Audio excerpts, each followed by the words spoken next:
Y'all, it's been a minute. How we doing, everybody? Welcome to Pure Noble Therapy. My name is Kaitlyn Patrise, and I am here to tell my story on how I became an adult entertainer. If you're new here, I have told my story. The first video I posted was about my life story. And then I've posted videos about healing since then. But if you notice, it's been a few months since I made a video. And that is because I had a moment of realization.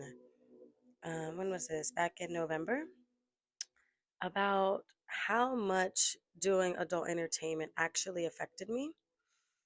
And I'm not going to lie, it kind of broke me for a second because I'm like, wow, so much of my identity had been around that and living in fear of what people would think of me. And I'm here to tell my story authentically and tell it in my own words. I don't even have a script today, y'all. I didn't even write a timeline. I'm just going off the dome because it's my story. I know it. So let's get into it. But first, darling, you already know what time it is. Tea time. What are you sipping on today? I'm sipping on a lemon ginger. Oh, that's hot. Well, that's all right. We like it hot. Okay, so if you know me, you know that when I was 18 years old, my mom basically kicked me out. And I say basically because she told me, if you're not going to follow my rules the way I see fit, you can get out. And when you're 18 and you don't want to follow those rules, you take it as get out. So that's a little context for you. So when my mom kicked me out, I went to go stay with a friend from high school. And it didn't work out at that friend's house because I didn't have any money. And I left the apartment unlocked one day because I wanted to go get some food and some water. Nobody was there to lock the door behind me. So I figured I would just leave like the back door unlocked and it would be fine. I was wrong. Um, my friend at the time did not like that. And we got into a argument and I ended up having to get out. So I ended up going to another friend's home who I was also friends with her from high school. We graduated together. Well, she actually didn't graduate technically, but we were in the same class. No shade, no shade.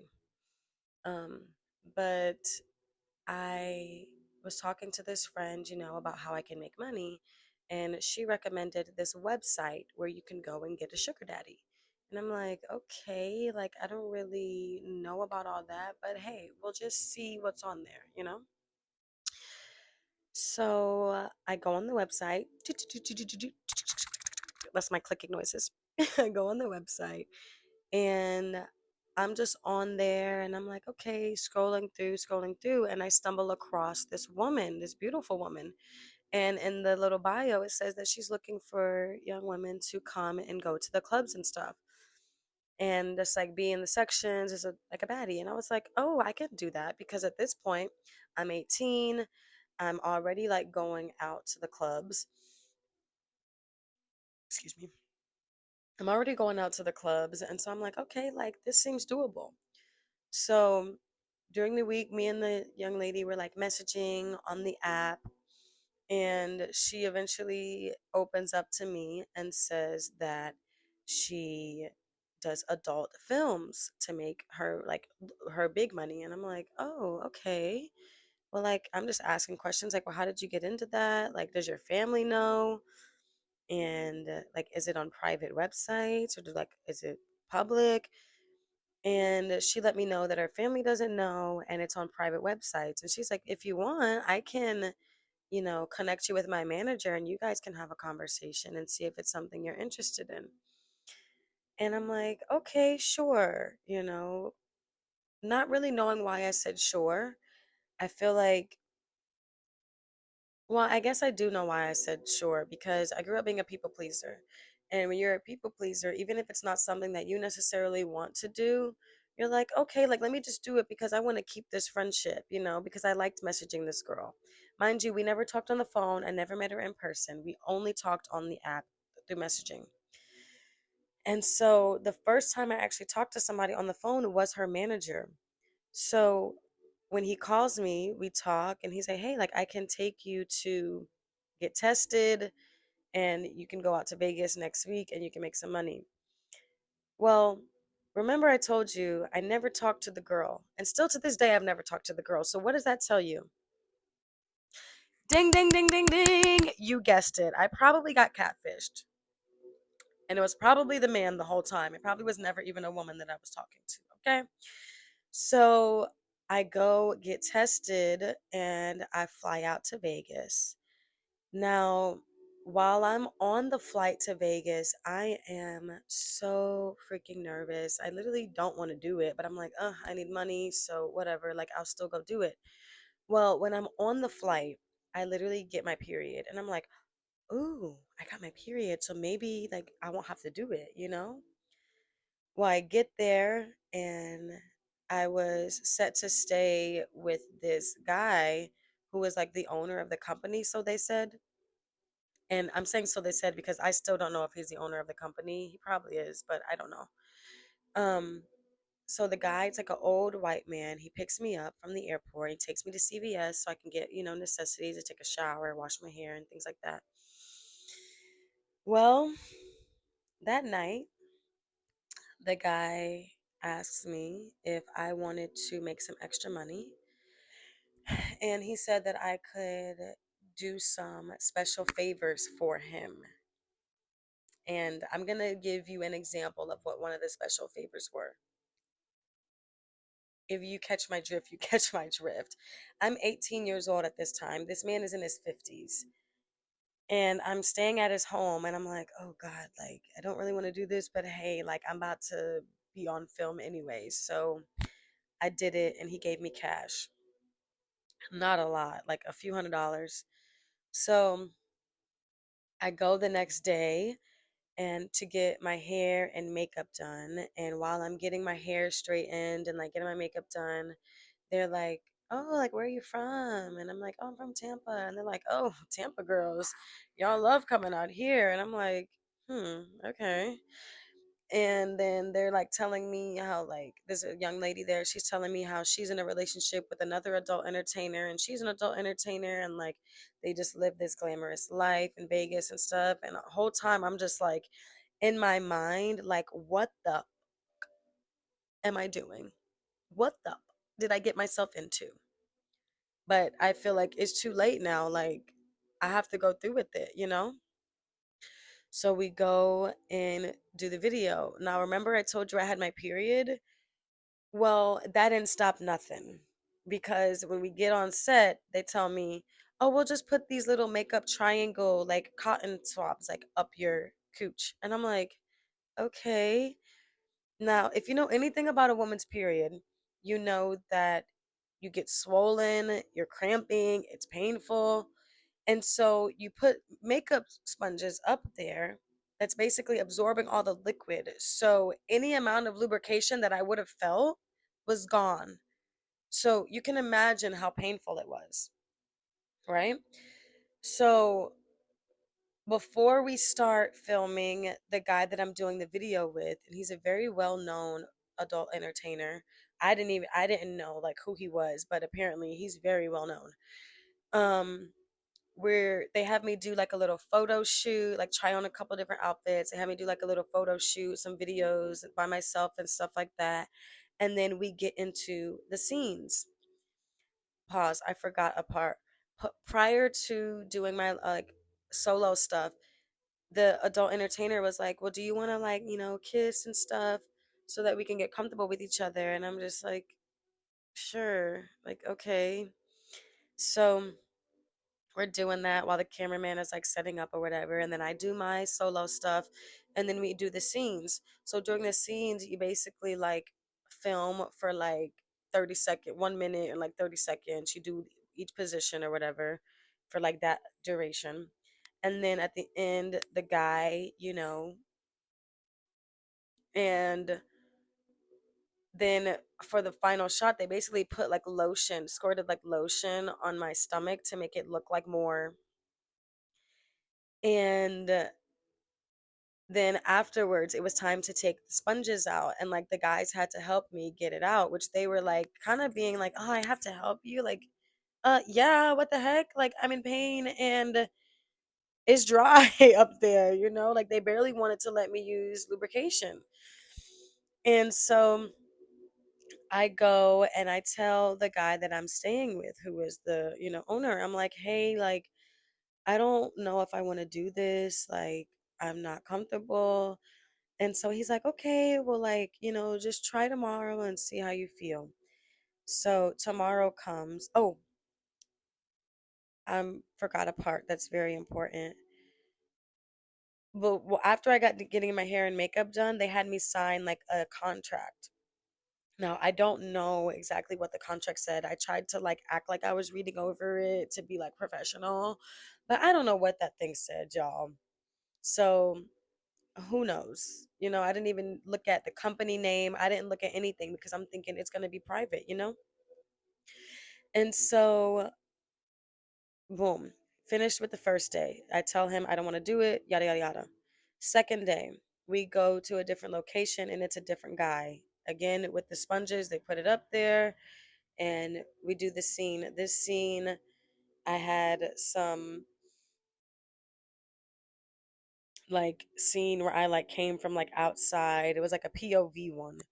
And so the guy has like the little camera on or whatever. And so it's showing like his POV of me. And I'm doing it. And like literally, I remember on one of the parts where I had to do oral. I'm like looking up at the camera because I'm like trying to look down and they're telling me, look at the camera. I'm like, so I'm looking at the camera and I'm just like, I'm a theater kid. So I'm like, trying to play it up as much as I can. But inside, I'm literally screaming because I'm so uncomfortable. And so after that video was done, I literally go back to the place with the guy and I tell him, look, I don't want to do this. I want to go home now. At this point, it's like 4 or 5 o'clock.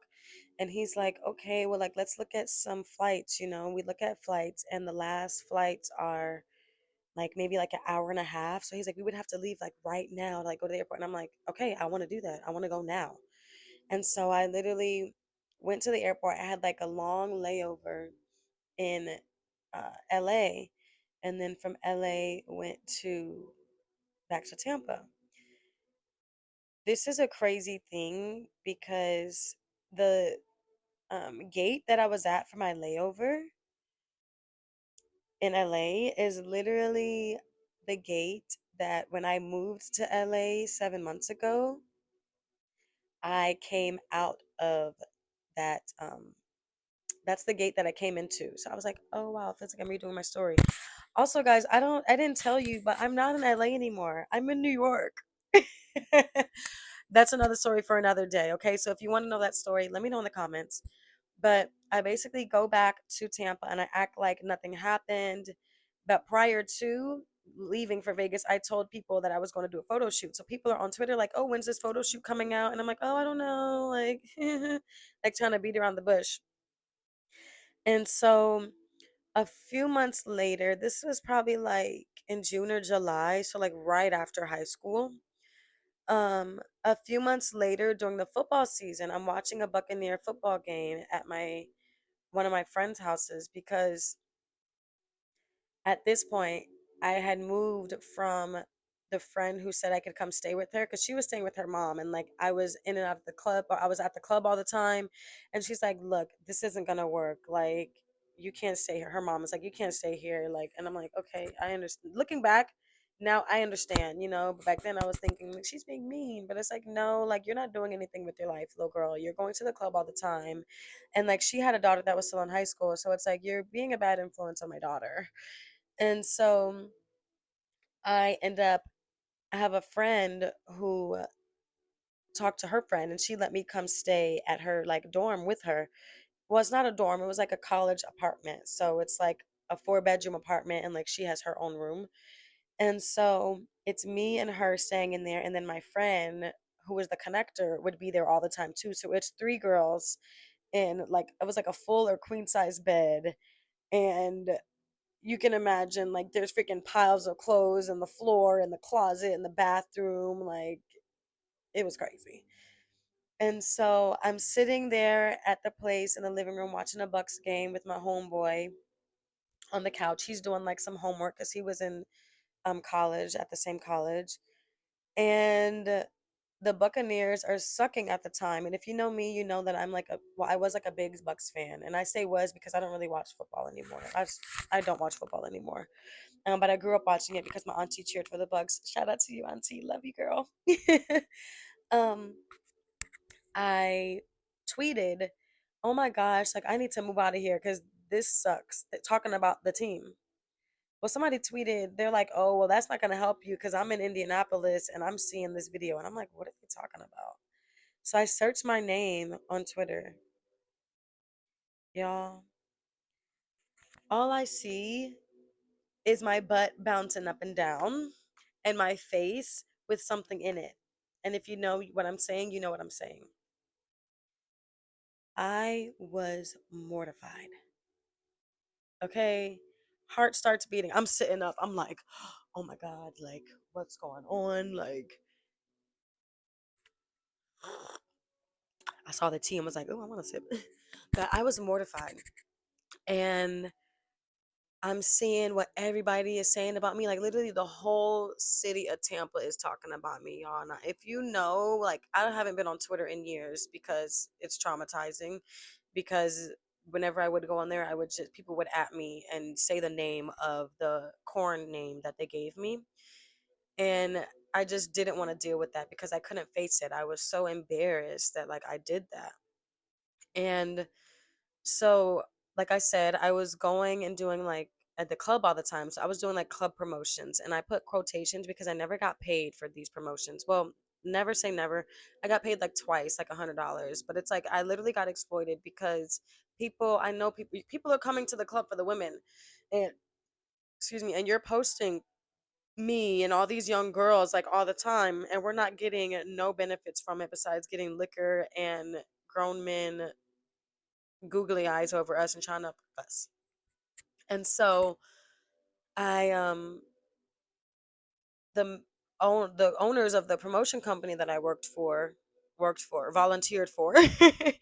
They were like, "Hey, like don't worry about what nobody is saying. Like come out tonight and like just shut all your haters up because if you come out tonight, nobody will like say anything." And I'm like, "Okay." I let them like talk me up. Now, mind you, like everybody's talking about me. My mom is texting me, calling me. I'm not answering. I'm just like, She's arguing with people on there, like saying like she was raised better than this. But it's like if I was raised better than that, I wouldn't have been on the streets. Okay. But that's neither here nor there. So I go to the club that night. So I go to the club that night, and only like one person said something to me, and it wasn't like anything. It wasn't like rude or anything. He was just like, "Oh, I see you, girl." Like basically like hyping me up, but like, no, you shouldn't be hyping that up. Anyway, um, so at that point, I wasn't doing any more like adult entertainment because I never wanted to do it in the first place. But it got to a point where now I'm like just hooking up with guys and spending the night at guys' houses just so I can like have a place to stay, but also like have a meal, and that was a really, really low time in my life because, I put myself in situations that were not the best for me. Um, and I don't have any regrets about anything that I did because I know that all of it shaped me to be where I am today. But if I could do my life over, if I like consciously was able to like choose my life, it would not have been that. I would have gone to college. I would have been focused in school, gone to college, and lived the normal life, like gone to school for musical theater, gone to Broadway, like done the whole thing. But that's not my life, and that's okay. And who knows? I will be on Broadway one day. So I end up like fast forward like maybe like 3 or 4 months after that, I end up meeting this guy who I really liked. And I'm like scared to tell him about the adult entertainment because I didn't know like how he was going to react. Like I thought he was going to judge me, but he ended up coming to me like, "Hey, I know about this and I don't care. Like people told me, but I don't care. I like you as a person." And I was like, "Oh, like okay." So like that showed me that I can have love outside of that. But there always was that thought of like, dang, like one day when I have kids, like I'm gonna have to tell my kids about this, or like the people that I'm dating, like I'm gonna have to constantly bring this up. And that was something that was very annoying. I'm not gonna lie. It was annoying and it was frustrating and I was mad at myself. And eventually I ended up moving back home. And going to community college because my mom said if I wanted to come back home, I had to go to school or work. So I went to community college, and then ended up like skipping school and stuff because I didn't want to do it. I was doing mass communications, and it just wasn't for me. Like school, and that aspect was not for me. And so I was like, basically, I dropped out of college or flunked out, basically. And so I ended up getting like a normal job at like restaurants. And then I ended up moving out like mm, maybe like 8 to 9 months after living back at home. I ended up moving back out because, when you're out and you're partying, you're traveling, like my boyfriend that I was dating, the guy that was like, "Hey, like I love you, I don't care about it." He was on the practice squad for a professional football team, and so I would be flying to see him, or I would fly to Vegas where he lived on the off season and stuff. So I was living a lifestyle that was not the same as living at home with your mom and going to school and working. And so I'm like, yeah, I want to move out. And so I ended up getting an apartment with this girl that I had met, during that during that lifestyle. Me and her get a place, and then I end up doing bottle service and for the same promoters. And when I started doing bottle service, I became like a hot commodity, like even more of a hot commodity, because now instead of being just one of the girls who's in the club, now I'm able to like call shots per se, like if you will, because it made me feel like I had a sense of like power because it's like, hey, I'm coming through the club with these bottles. You have to get out of my way.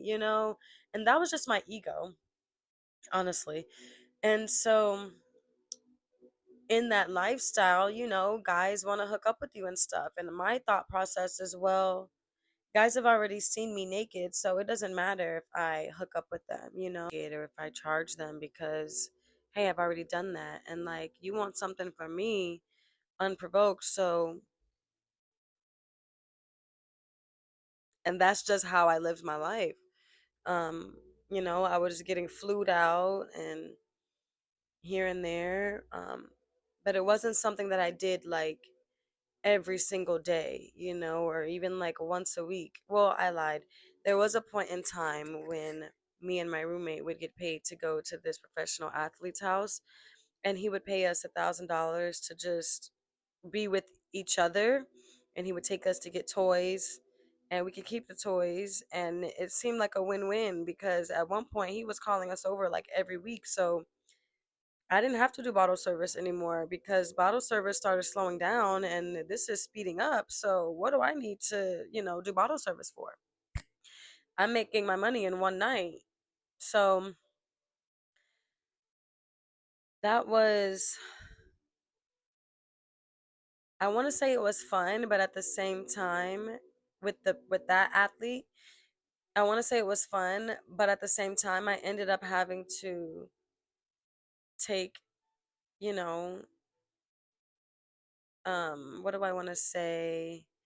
Enhancements. I'm trying to say it so I don't get flagged. But I ended up taking like popping things. like Mollly. And that was a time I'm like having flashbacks and I'm like envisioning myself like in that state of mind. I was having fun, but like looking back, I wouldn't have been able to do it sober. So how fun was it, you know? Um, and then there were times when, guys would like reach out to me, like normal guys would like reach out to me, and we're all normal. So let me not say normal guys, like guys that weren't in the league. They would reach out to me and I'd be like, okay, well, I need 1,000. And back then I was thinking like, oh, I'm the shit because I'm $1,000, because these girls are getting $40 or a couple $100. And like, babe, no, you're not. And there were times when, I only got a couple $100 and a TV, maybe,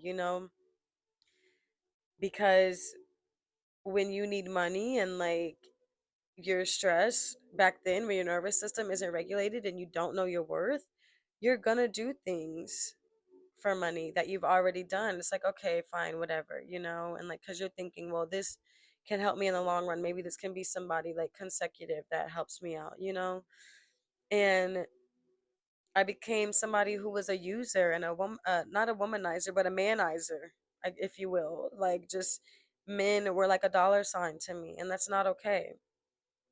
But they also were only seeing me as an object too, so it was like a transaction. That's literally how I looked at it. It's like a transaction.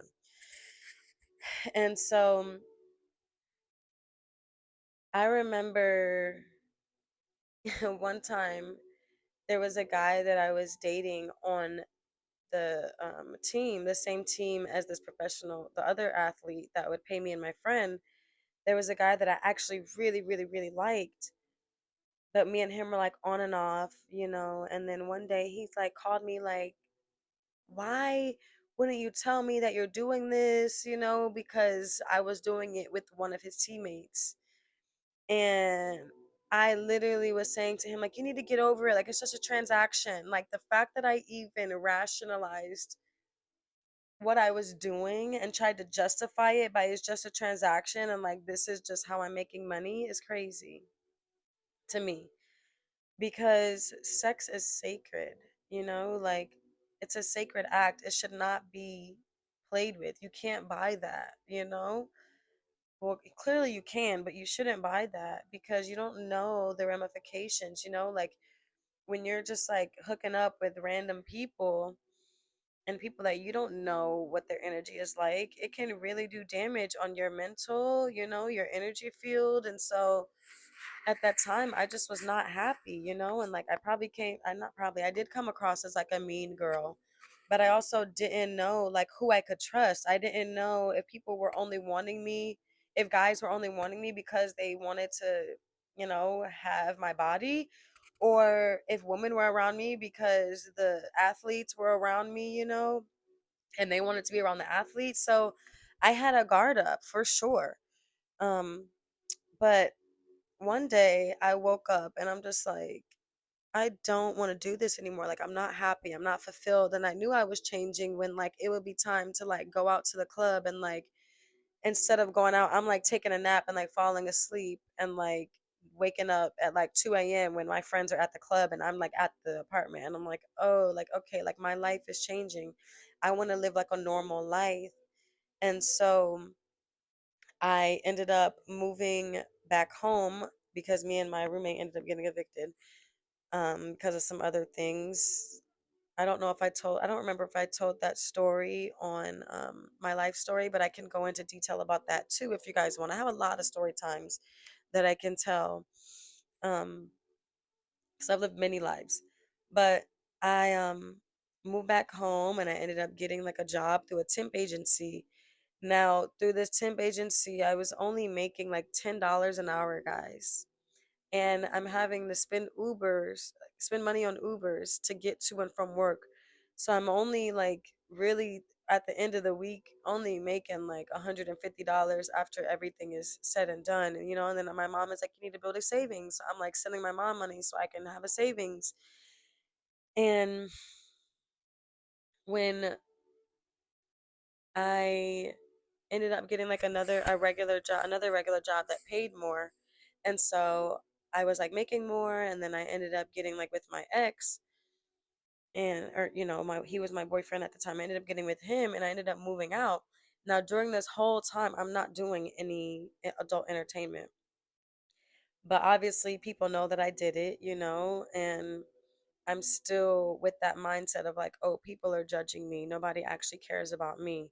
So I had a guard up still, and then me and my boyfriend, like, there will be times like when I knew, like, yeah, this isn't going to work out because that was an abusive relationship, trigger warning.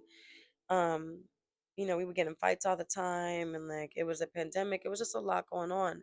So there would be times where this one guy, um, who was like an older gentleman, he would like send me money. We had only met like twice, but he would send me money, and like when I looked at my cash app at all the money he sent me, he had sent me like 15 bands, like over the span of like maybe like a few months. And I'm like, maybe I don't need to say that, IRS. So over the span of like a few months, like this older gentleman had like sent me like, a lot of money.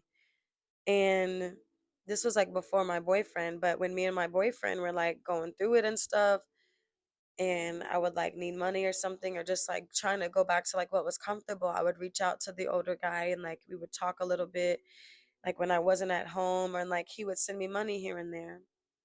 And then me and my boyfriend broke up, and I went on like a spiritual journey, and I needed to make money because I was staying with my grandma, and it didn't work out because my real dad tried to do adult things with me, even though he was never really in my life. And I say even though, he should have never done that, but he was never in my life really.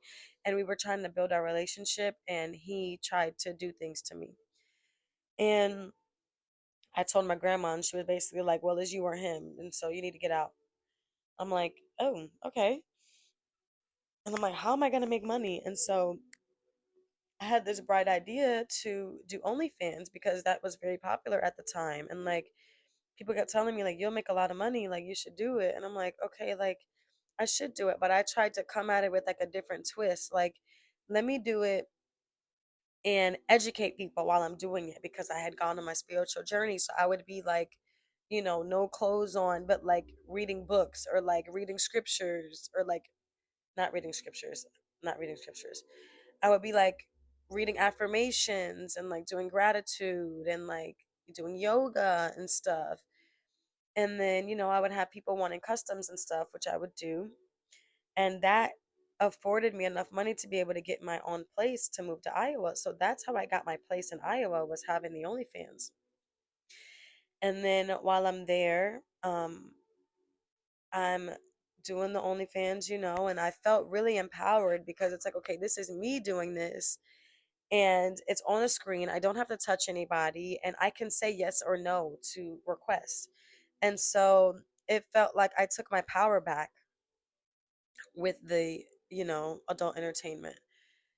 And eventually I ended up stopping OnlyFans because I ended up getting pregnant, and I was very nauseous, and I wasn't able to like make content because I was in bed all day, and so I stopped doing that. But I still had like a few customers that I would like text with, and they would get personals. And so, every so often I would do videos, maybe like once a week or like once a month I would be doing videos. And people in Iowa like had no idea that I was doing this. Like, and I even like in 2023, I'll say, like, there was this one guy that I would do like FaceTime calls with. And probably even like in 2024, I did a couple of FaceTimes with him too. And eventually I got to a point where it just didn't feel right in my spirit. Like, and it's not judging anybody who does that because, I know that it can be very empowering when a woman has autonomy over her body and she's able to do what she wants with it. And that's amazing, but it just wasn't right for me anymore. And so I stopped. And, you know, during that time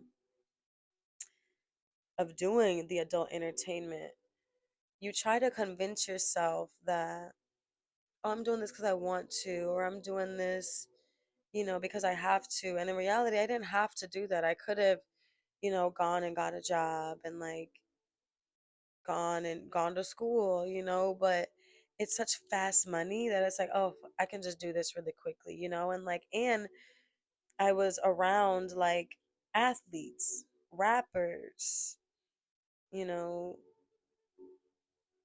and it felt, and like rappers, athletes, drug dealers, and it felt like, oh, I'm that girl. Like, yeah, I'm a baddie. Like, I got money. And it's like, babe, but do you have dignity? Do you have self respect? Do you have self love? And I had none of those. Okay. Well, I had a certain level of respect because there were certain things I just wasn't gonna do. And yeah, so that's my journey as an adult entertainer. And would I do it again? Absolutely not. Absolutely not. There's no dollar amount that I would put on my body for anybody to experience me in that way. I would never do it again. And that feels really good to say. And it feels really good to know. And I know I wouldn't do it again because literally just 2 days ago, I'm walking and this guy stops me. He's like, oh, like, you're singing. You're so beautiful. Like, we went to get a smoothie together. And he ends up telling me that he, is a trick and a sugar daddy. And he's like, yeah, I can give you whatever you want. And I'm like, yeah, no, like, I'm not doing that. And that was the empowerment. Being able to say no to something that I was once doing that sacrificed myself. And I'm no longer going to sacrifice myself for a dollar for anyone.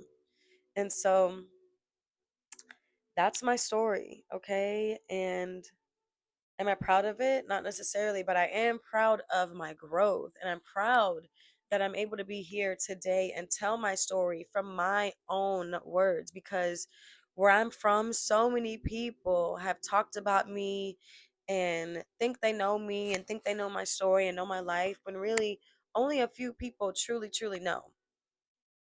So, yeah. Y'all, I forgot that I even did dancing too. Um, at like white clubs. And now that I'm not gonna lie, for a little bit, I did like dancing at the white clubs because you didn't have to get naked like on the floor. You couldn't dance on the floor. So it was just basically me just walking around in bra and panties being cute and guys just like throwing money on me, So for a little bit, I did like that. But after a certain amount of time, it gets old because men just see you as an object, And like, I didn't have the confidence in myself to be like, no, like, I'm way more than that, But yeah, I danced for like maybe like 3 or 4 months. Okay, so now we're gonna get into some questions. I asked some questions on my Instagram, so let's get into it.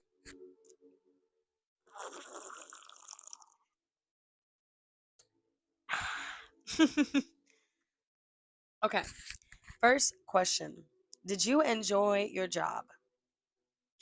There were moments when I enjoyed my job. I enjoyed being able to travel. I enjoyed being able to work one day a week, and be fine.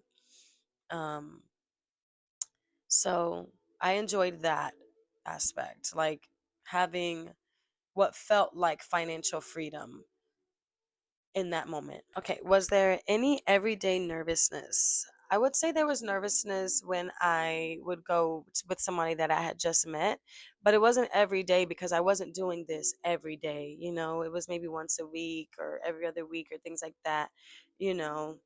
But yeah, okay. 3, did you consider doing more videos and what made you stop so fast? No, I never considered doing more videos and I stopped so fast because I was uncomfortable. I never really wanted to do it in the first place. And I feel like I answered that in the beginning, like when I was telling my story, but just so I answered this person's question. 4, has anyone recognized you on the street? I don't know, honestly, because no one's come up to me, but I will say when it first happened and it first came out, like the first couple years, and anytime anybody would be staring at me when I was out, I would be like, oh my God, like they must know about the video. But today people stare at me, and I know that it's not because of those videos. It's because look at me. Hello? I'm gorgeous. And also my aura, darling. Like, so I don't know if anyone's recognized me on the street. Number 5, anything about the experience you enjoyed or was it all unenjoyable? Unenjoyable. I think that kind of ties into the first question. Um, so yeah, refer to the first question. 6, did adult work affect your relationships and were they okay with it or not? I don't think it affected it didn't affect my romantic relationships because I was in multiple long relationships. Like the guy that I dated that was on the practice squad, we dated for over a year and that man loved my dirty draws to this day. Um and another guy that I dated, the guy that I dated on the team who I was also hooking up with his teammate who would pay me, he loves my dirty draws to this day. And my ex who I was with in Tampa, he loved my dirty draws to this day. And any other man that I've been with, they know about it. They don't care about it because it's about me and who I am as a person, not what I did in my past. So, no, it hasn't affected relationships. And I wouldn't say they were okay with it. It was just kind of like something like, "Oh, like that's what you did in your past." Okay, you know. Um yeah. 7. What does dating look like post S work? Do you feel heavy or don't let it define you or in the middle? Dating now, well, one, I'm not dating now, but post S work, dating, it doesn't feel, what did you say? Does it feel heavy? It doesn't feel heavy now, but those first few years, like it did, because I would be like, dang, like anytime I meet somebody I like and I really love, like I'm gonna have to like explain this to them and like, but now I look at it as like, hey, it's a part of my journey and that's where I was, but that's not where I'm at currently. And if you can't appreciate me for where I am today, then baby, you don't need to be with me because where I am today is because of that. So it is what it is. And then 8, did you plan to be a star longer term or did you always know it would only be a few scenes? I did not plan to do it long term ever. So, yeah, thank you for coming to Pure Noble Therapy and listening to my story and my journey. And I'm really excited to continue sharing more stories. Um, I made a subscription on TikTok. So if you want to go to my TikTok and subscribe, it's $4.99. And I'm going to start telling like specific story times, like details about, different times that I was doing S work and stuff like that. So today was just an overview, but to get the details, you're gonna have to pay for that, boo. I love you so much, beautiful people. I hope you have an amazing rest of your day wherever you're at. And know that your past does not define you. And if you are a young woman or a young man who has done adult entertainment or you're currently doing adult entertainment and it's not something that you want to do, don't do it. You do not have to do what you've always done. Okay, that goes for anything. You can realize that, hey, I want better for my life. And not to say that I'm better because I don't do that anymore, but it feels better for me now than it did back then. So, yeah, I love you so much. And I will see you on the next Pure Noble Therapy. Mwah.